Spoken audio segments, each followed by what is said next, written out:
I get a lot of books, America. I read a lot of books.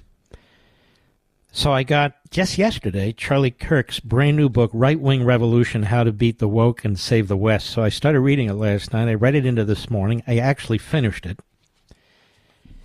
And I'll tell you what is fantastic about this book. Charlie lays out a prescription for saving the country that would actually work. That would actually work. And it is so beautifully written in plain English. I'm telling you, I moved right through the book. Charlie Kirk, how are you, my friend? I'm doing great, Mark. It's a great honor that you read the book and you're having me on, and you've been such a great advocate and friend for years. We always have your back, and you've had mine, and thank you so much. The book is doing really well, and God bless you, my friend. You're a good man. This is a great book, Right-Wing Revolution, How to Beat the Woke and Save the West. I'll give you an example, America. This book is broken out very logically. What's happened to America, he explains. Changing your own attitude. And he talks about things you need to do, and he's so right about it. Changing the country. And being willing to be yourself. That is, stand up to what's taking place here. So let's go through this, Charlie Kirk. We have two good long segments. So first you lay out, look, here's the threat, and this is what's woke. Give us a little synopsis of that. Yeah, absolutely, Mark. And part of what we talk about in this book is diagnosing the problem correctly. A lot of people will use the term wokeism or wokeness, but they won't be able to define what woke actually is. Woke is complaining about an injustice until you control the institution. So it is complaining as a means to control. That is very important. It is about power. The American left is about power for power's sake. And wokeism and Marxism are interchangeable terms. And part of my book, Mark, was largely inspired by your masterpiece, American Marxism.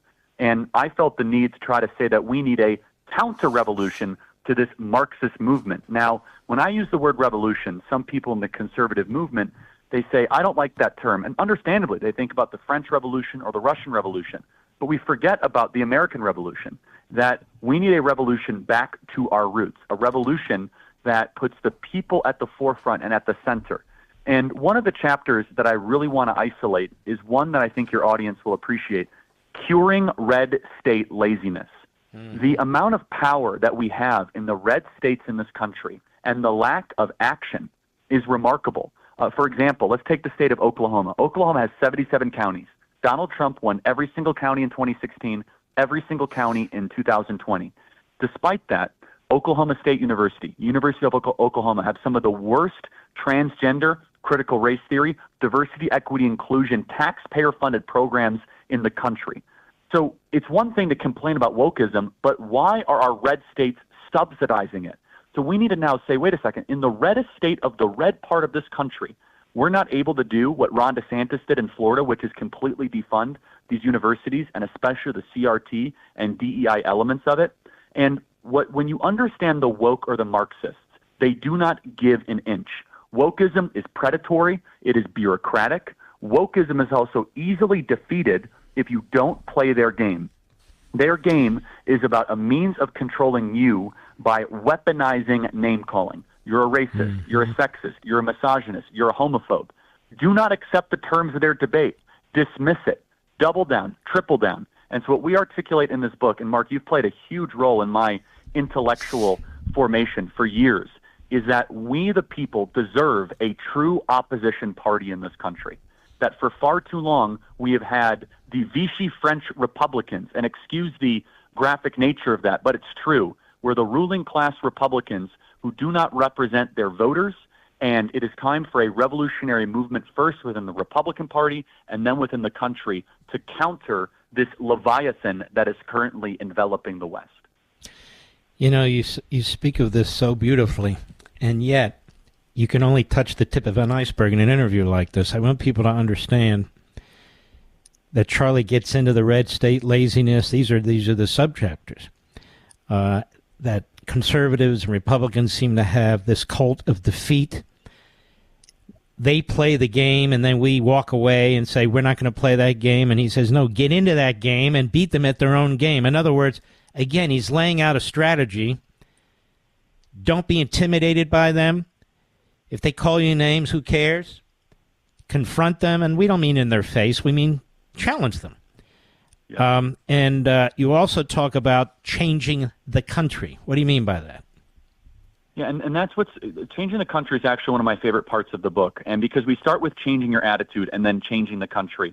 And that's where we get into the details. And that's where the kind of nerd in me loved doing this research. I called hundreds of think tank experts and public policy experts that I've known throughout the years. And I said, what are your best ideas that you have that are not currently being acted upon in D.C.? What are the best ideas to stop the deep state, the administrative state? What are the best executive orders that people don't know about? What are the best pieces of legislation that should be recommended? So, for example, we go into detail of the executive orders that we hope Donald Trump signs on day one. For example, reviving Executive Order 13950, which along with Schedule F, which allows us to terminate federal employees at will, which Donald Trump needs to do on day one. He's promised to do it because we need to shrink the size of the federal government. The federal government is the largest institution in the history of the world, a $6 trillion beast that is now being turned against the American people. It is a regime object against the everyday American. So Executive Order 13950 was President Trump's decree banning aggressive critical race theory infused and sensitivity training within the federal government, within any companies or any subsidiaries receiving federal contracts. So, for example, Boeing would no longer be able to receive federal contracts or money if they do DEI or CRT or affirmative action type hiring practices. Did you know that affirmative action was never passed by Congress? That affirmative action was actually done by an executive order? Yep, that isn't amazing. That the executive order done back it was in Nixon. Johnson? It was actually, okay. Yeah, it was back in Johnson, Nixon. Yeah, it was one that parlayed from the other. But no one has had the spine to say affirmative action is a bad idea. We now have a mandate, thanks to the Trump Supreme Court, to say, President Trump, day one, you gave us the Supreme Court justices. They said affirmative action hiring practices are unconstitutional in the colleges. Get rid of all affirmative action in the federal hiring bureaucracies. That alone, Mark, would be a giant leap forward in dismantling this woke beast that has had so much control over our life. Another part of this that we talk about is giving the land back to the states and the people. This is a little wonky, but I know we're on national radio right now in Arizona and Nevada. This is something that is so easy. So let's say President Trump wins in November, God willing, and we're working hard at that. Day one or day 5 or day 30, the first month, Donald Trump should instruct the head of BLM, not Black Lives Matter, but the Bureau of Land Management, to give the land back to the states. Do you know that 80% of Nevada, 80% is controlled by BLM, the Bureau of Land Management? Give it back to the states, give it back to the people. Right. That will shrink the size of the federal Leviathan. We're here with Charlie Kirk, great friend. Right-Wing Revolution, How to Beat the Woke and Save the West. You can get it on Amazon.com right now. It just came out. I cannot recommend this strongly enough. You look at this chapter 15 as an example, be a lover of old things. It's something I never really thought of. It is fantastic. It reminds me of my youth, Charlie. He says, look, sit down and learn about history and philosophy and economics. Learn these old things. Learn literature, read, get off the internet, get away from the apps for a while. He talks about also, and take care of yourself. Be a moral person. Be a healthy person. Do the things that you need to do. Lay off the really stupid things and the bad things, and create energy for yourself and live the good life and be a person of faith. And so the book moves from the horrors that are happening to our country, the lawlessness, the war on morality, the war on the family, the war on the individual, the attack on our constitutional system and our culture.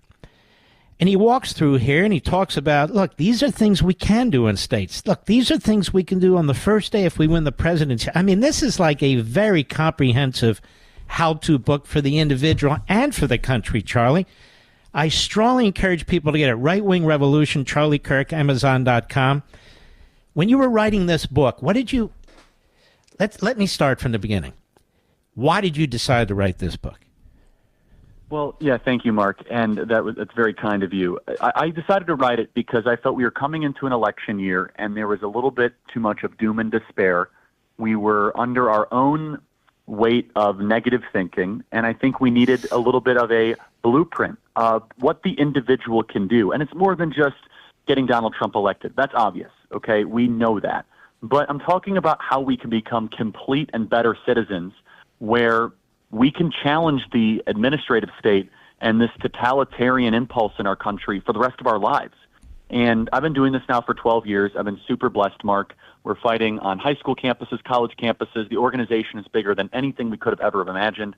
We hosted President Trump twice in the last week, and we also had our Women's Summit, our Blexit event, our Chapter Leadership Summit. It's just been this remarkable movement that we've been able to grow at Turning Point. And so I feel that I have a lot to share about what we're up against and what people can do. And the reason I wrote the book is I get every day, Mark, the question, I'm sure you do too, when you get stopped in airports or at restaurants, what can I do? What can I do? What can I do? What can I do? And I've kind of just wanted to diagnose it head on. First, what we're up against, the wokeism, the heaviness of what they're doing to our society, how predatory they are, and how they are a bacterial infection on Western civilization. And then we really get into the action. And we do micro, macro in the book. The macro is what we talked about in the previous segment, which is the executive orders Trump can sign, bringing the land back to the states. That's just one of hundreds of ideas we have in the book. But then also the micro, the books you need to read, the personal habits that I think that people should start to develop. And we have a crisis right now in in the West, and there's several of them. One of them being our fertility crisis. We are below replacement levels right now in the West, where we are no longer having enough children to sustain Western civilization. And we address that head on in this book of the need to get married and have children and to elevate those things that are true and good and beautiful, because the woke or the Marxists, they are ugly. They are cruel. They are nasty. And I don't just mean aesthetically, because some of them are. I mean their ideas, their worldview. Think about it. If you are in the woke mind cult, you believe in an apocalyptic worldview. The world is going to end because of systemic racism. The world is going to end because of COVID. The world is going to end because of climate change or radical environmentalism. We need to put forward an optimistic, positive, forward-thinking agenda, and that's what we articulate in the book, Right-Wing Revolution. How do you write a book? Because, you know, in my case, I circle the subject generally for a couple of months. Then I say the easiest way to write a book is to start to write it, which isn't so easy. And then sort of the ideas begin to develop, and then over time you move in that direction. How do you do it? It's a great question. You'll see in this book we kind of cover a lot of subject matter because I have a lot on my mind, and it was actually I had to delete a lot of stuff, which is good. You know that in writing a book, you end up the editing process is so important, and this has gone through so many rounds of edits. I started actually, Mark, listening to my lectures and re-listening to my speeches. And I would slow down and say, ooh, that's a good point. I like that. I want to do a chapter on that. Because, I mean, you know, I give hundreds of speeches a year, and I've given thousands over the last decade, and we record all of them. And what a great launching off point when you want to write a book. You can listen to your own thoughts, and you can say, oh, I want to do more research on that. And so, again, the editing process is what's so important. And Sergio at Winning Team Publishing, they're so great to work with. And, you know, we start with this big idea and this big picture, and then also, I try to talk to people much smarter than I am and get their opinions and talk about what they want to hear and what they want to see. And so it's a tough process. You know it, Mark. I mean, you're a legend when it comes to publishing books, some of the most popular books of the last decade. It is not easy, I'll tell you what. And it is something that is a great labor, and it's a celebratory week. It's our book launch week. It's been a bestseller in multiple categories, and we're really thankful for that, and we want to see it continue and see that momentum grow. But this is the hardest part. They say that in order to write a book or paint a painting, it takes two people, one person to do the art and one person to tell them to stop. Mm-hmm. I'm very excited for you. This is a fantastic book. I get tons of books all year, and I don't bring all the authors on because this isn't, you know, book notes on C-SPAN. On the other hand, if the author is compelling and the book is compelling, then it's compelling, period. And you're a compelling individual. You've done a lot in your relatively young life. You've been a fighter for freedom since you were a very young man. You formed your own organization, actually more than one. You create these fantastic conventions. You come under a lot of attack because of what you do, and you're not afraid to say what you say. And I see it all sort of crystallized in this book, This is the kind of book that you would expect a scholar to write, but it's written in plain English, if the public, if you understand what I mean, because it really, it covers, it covers one's life, not his personally, but life's goals, life's interests. It covers the culture. It covers our republic. And within the republic, it covers the central government and the states. And then he addresses each one individually. And then at the end, he ends with, hey, look, and above all else, faith. I'm a practicing Christian. I believe in my faith. For those of us who are Christians, we need to get back to our spiritual belief system. Explain that. Yeah, and Mark, thank you for all that. That's really, it means a lot for you saying it. We try to make it hyper-readable. You're exactly right. I believe that the West is collapsing largely because we've lost our Judeo-Christian roots. This idea that there is an ethical monotheist behind our life. Our founders believed this. They wrote it in the Declaration of Independence.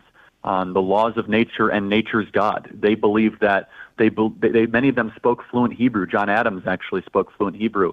And I believe we need a spiritual revival here in the West, and that it's not good enough just for political revolution. But I think this was a better country when people took a day off of the week to rest and spend time with family. I do it, actually, Mark. My life has changed, and I can thank Dennis Prager for it, for inspiring me to do it. I turn off my phone from Friday night to Sunday morning every week to spend time with my wife and my kids.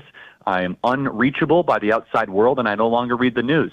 And that's a revolutionary idea, and that's why it fits in the book, a revolutionary idea to say you turn off your smartphone to value the things that really matter and to try to rebuild your relationship with the divine and the eternal. And you mentioned a really important point as well, Mark, that I want to reiterate, which is the Founding Fathers, I believe it was James Madison, you could correct me on this, where he said the Constitution was written solely for a moral and religious people. It is wholly inadequate for the people of any other. It might have been John Adams. I think it was James Madison. And the reason this is a profound statement is that the republic will cease to exist if we do not prioritize a moral and religious people. And that's important. A republic form of government, a small government, can only exist if the people are not clamoring for a big government. If there is something that is bigger than government in their life, and that thing needs to be, we believe, is God, and the founders believe that. And the form and the structure of our government is now currently under debate. The left says repeatedly that we're a democracy, and we're not. We're a republic.